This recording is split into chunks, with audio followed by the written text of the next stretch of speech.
Si je parle dans les langues des hommes et des anges, mais que je n'ai pas l'amour, je suis comme un cuivre qui résonne ou comme une cymbale retentissante. 1 Corinthiens 13, 1.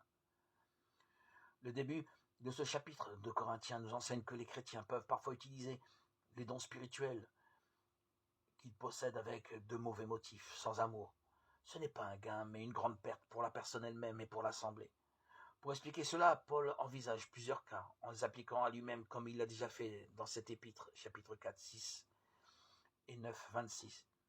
Il parle d'abord du discours en langue. Si je parle dans les langues des hommes et des anges, mais que je n'ai pas l'amour, il y avait au temps des apôtres le don de parler des langues étrangères existantes, sans les avoir apprises. Acte 2, 4, 11. À Corinthe, on estimait que c'était un don véritable donné par Dieu. Mais il était surestimé, pouvait devenir un piège pour les Corinthiens. Supposons, dit l'apôtre, que je puisse parler dans les langues étrangères de manière extraordinaire et impressionnante. Imaginons que je puisse même m'exprimer avec les langues des anges, en supposant que ce soit possible, car le don des langues concerne les langues humaines, comme témoignage aux incrédules.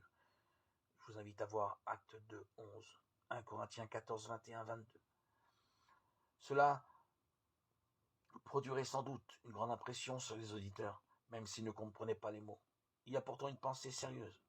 Si l'apôtre Paul ou quelqu'un d'autre parle en langue, sans que l'amour en soit le ressort, cela ressemblera seulement à un métal qui résonne.